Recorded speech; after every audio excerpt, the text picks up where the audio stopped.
Hi నమస్తే welcome to Mara media. నేను మీ కేవీఆర్. ఆంధ్రప్రదేశ్లో ఒక విచిత్రమైన రాజకీయ పరిస్థితి కనిపిస్తోంది. అందరికీ చూస్తున్నారు. వాస్తవానికి అంటే ప్రధాన ప్రతిపక్షం అనేది లేకుండా సభను నడిపిస్తున్న తీరు అత్యంత దుర్మార్గం అనమాట. వాస్తవానికి అంటే ఇది దేశ రాజ్యాంగ పరిరక్షణలో భాగంగా ప్రజాస్వామ్యానికి ఇది ఒక గొడ్డలిపెట్టు లాంటి వ్యవహారం. ఒకవైపు వైఎస్ జగన్మోహన్ రెడ్డిని ప్రతి దశలోనూ హ్యూమిలియేట్ చేస్తూ రకరకాలుగా ఈసడించుకునేలాగా ఆయన మీద చేస్తున్న వ్యాఖ్యలు ఏవైతే ఉన్నాయో అవి రాష్ట్రం మొత్తం చూస్తూనే ఉంది. ఇప్పటికే పులివెందుల ఎమ్మెల్యేగా అనే ఒక ముద్రను వేసి పరిమితం చేసే ప్రయత్నం చేస్తున్నారు. పదే ప్రతి ఎమ్మెల్యే అంటే మైక్ ఇచ్చిన ప్రతి ఎమ్మెల్యే, మంత్రి, ముఖ్యమంత్రితో సహా, డిప్యూటీ సీఎం పవన్ కళ్యాణ్తో సహా అందరూ కూడా పులివెందుల ఎమ్మెల్యే అని సంబోధిస్తున్నారు తప్ప ప్రతిపక్ష నేత హోదా అన్నది ఇవ్వకుండా మాట్లాడేస్తున్నారు అనమాట. 11 సీట్లకు పరిమితం అయితే మాత్రం ఆయన ప్రతిపక్ష నేత కాదా? టెక్నికల్గా టెర్మినాలజీ ప్రకారం ఎక్కడ కూడా అంటే ఉన్న సీట్లలో 175 సీట్లలో 17 సీట్లు వస్తేనే ప్రతిపక్ష హోదా ఇవ్వాలని ఎక్కడ లేదు. గతంలో కూడా అట్లా ఎవరు జరగలే. ఎప్పుడో 1-2 కేసులలో అంటే నైతికంగా అట్లా ఇవ్వడం కుదరదు, ప్రతిపక్ష నేత హోదా కోల్పోయారని అట్లా మాట్లాడటం లేదు తప్ప ఏ రోజు కూడా అట్లా ప్రతిపక్ష నేత ఇవ్వకుండా సభ నడిచిన వ్యవహారం అయితే లేదు. దీని మీద ఆంధ్రప్రదేశ్ మాజీ ముఖ్యమంత్రి జగన్మోహన్ రెడ్డి హైకోర్టును ఆశ్రయించారు. తనకు ప్రతిపక్ష నేత హోదా ఇచ్చేలా స్పీకర్ను ఆదేశించాలని ఆయన పిటిషన్ వేశారు. ప్రతిపక్ష హోదా కోసం స్పీకర్కు లేఖ రాసినా ఇవ్వలేదని అందులో పేర్కొన్నారు. కాగా ఇటీవల జరిగిన ఎన్నికల్లో వైసీపీకి 11 సీట్లే రావడంతో ప్రతిపక్ష నేతగా జగన్కు అర్హత లేదని టీడీపీ చెప్తూ ఉందన్నమాట. సో ఇక సభ మొత్తం 164 మంది జనసేన, బీజేపీ, టీడీపీ నేతలే ఉండడం వల్ల ఇక వాళ్ళ డబ్బా వాళ్ళు కొట్టుకోవడం తప్పిస్తే ఇక జనానికి దాని మీద విరక్తి కలుగుతుంది అనమాట. ప్రతిపక్షం అనేది ఉండాలి, వాళ్ళకి ఇచ్చిన టైం ఏదైతే ఉంటుందో దాన్ని సవ్యంగా ఇవ్వాలి.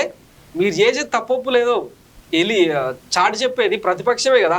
ఆ దాన్ని కూడా సహించలేకపోతే చంద్రబాబు మాట్లాడుతూ అంటాడు అనమాట, గతంలో సభలో ఉన్న ప్రతి వ్యక్తి మీద కేసులు నమోదైనాయి, కొంతమంది బాధితులు ఉన్నారు, మంత్రులు బాధితులు ఉన్నారు, అచ్చెన్నాయుడు అని పేర్లు కూడా చెప్పిండు అనమాట. ఇక తాను అతిపెద్ద బాధితుడని ఆయన సింపతి గెయిన్ చేసే ప్రయత్నం చేశారు.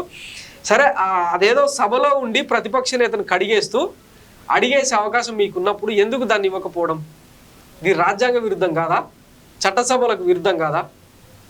ఒకసారి ఆలోచించాలి. 40 ఏళ్ళ రాజకీయ పరిణతి ఉన్న ది గ్రేట్ విజనరీ లీడర్గా చంద్రబాబుకు పేరుంది. పయ్యావుల కేశవ లాంటి ఒక సుదీర్ఘ అనుభవం ఉన్న అసెంబ్లీ వ్యవహారాల శాఖ మంత్రి హోదాలో ఆయన ఉన్న నేపథ్యంలో ఇట్లాంటి చర్యలు మంచిది కాదు. చరిత్ర అంటే ఎప్పటికీ గుర్తుపెట్టుకుంటారు అనమాట. అఫ్కోర్స్ వైఎస్ జగన్మోహన్ రెడ్డి ప్రతిపక్ష నేత లేకపోతే ఆయన కిరీటం ఏం కింద పడేది కాదు, కానీ మీరు నడిపే వ్యవహారాలను ఫ్యూచర్ చూస్తుంది కదా. ఇప్పుడు ఎదుగుతున్న తరం ఒక ప్రతిపక్ష నేతను పెట్టుకొని ఇట్లా సభను నిర్వహించింది, ఈ సమస్యల మీద ప్రస్తావించింది, విమర్శలు ప్రతి విమర్శలు ఇట్లా జరిగినాయి. అసెంబ్లీలో మినిట్స్లో అవన్నీ ఎక్కాలి కదా. మీ తప్పులేందో, గత ప్రభుత్వం చేసిన తప్పులేందో ఒక సుదీర్ఘ చర్చ జరిగినప్పుడే కదా. అసలు ప్రజాస్వామ్యానికి అందమే ప్రతిపక్షం అని చెప్తా ఉంటారు ప్రజాస్వామ్యవాదులు. అట్లాంటిది ప్రతిపక్షమే లేకుండా సభ నిర్వహించడం అనేది అత్యంత దుర్మార్గం. మరొకసారి పునరాలోచన చేయాల్సిన అవసరం ఉంది. స్పీకర్ హోదాలో అయ్యన్న పాత్రుడు, సీఎం హోదాలో చంద్రబాబు నాయుడు, డిప్యూటీ సీఎం హోదాలో పవన్ కళ్యాణ్, వీళ్ళందరూ కూడా మరొకసారి పునరాలోచించి ఆ హోదా ఇస్తే బాగుంటుంది. ఇప్పటికే అంటే చాలా రకాల వార్తలు వింటా ఉన్నాం. ప్రతిపక్ష నేత హోదా కూడా లేకపోవడంతో ఆయనను కేవలం పులివెందుల ఎమ్మెల్యేగా ట్రీట్ చేస్తున్న సందర్భంలో మొత్తం అంటే ఆయన ఒక ఎమ్మెల్యేని ఎట్లయితే భద్రత ఇస్తారో 4 గన్మెన్లు, డకోటా బుల్లెట్ ప్రూఫ్ వెహికల్స్ను ఇవ్వడంతో వైఎస్ జగన్మోహన్ రెడ్డి సీరియస్ అయ్యి మీ వెహికల్స్, మీ మొత్తం ఆ సెక్యూరిటీని మొత్తం విత్డ్రా చేసుకోండి, నా ప్రైవేట్ సైన్యంతోన నా భద్రత ఏదో నేను చూసుకుంటా అని చెప్పి ఇప్పటికే ఢిల్లీకి కూడా లేఖ రాసిన మాట వినిపిస్తోంది అనమాట. సో ఏం కాదు అంటే ఒక రాజ్యాంగబద్ధంగా ఎన్నికైన ప్రభుత్వం చట్టసభల్లో వ్యవహరించాల్సిన విధానం ఇది కాదు. మీరు ఎన్ని చెప్పినా, ఎంత ల్యాండ్ స్లైడ్ విక్టరీ కొట్టినా, ప్రజలు మొత్తం అంతిమంగా మీకు 164 సీట్లతో పట్టం కట్టినా కూడా సభను నడిపే వ్యవహారం ఇది కాదు.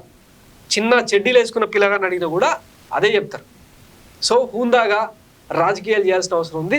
వచ్చే తరానికి, భావితరాలకు మంచి నేర్పాలన్నా, మంచి చెప్పాలన్నా కూడా ప్రతిపక్ష నేత హోదా అన్నది ఇవ్వాల్సిందే. మరి ఏం చేస్తారన్నా చూద్దాం. ఇట్లనే మోనోపోలీ నడిపిస్తారా, ఏకఛత్రాధిపత్యం చూపిస్తారా అన్నది వేచి చూద్దాం. థ్యాంక్స్ ఫర్ వాచింగ్ మారా మీడియా. నేను మీ కేవీఆర్. Thank you.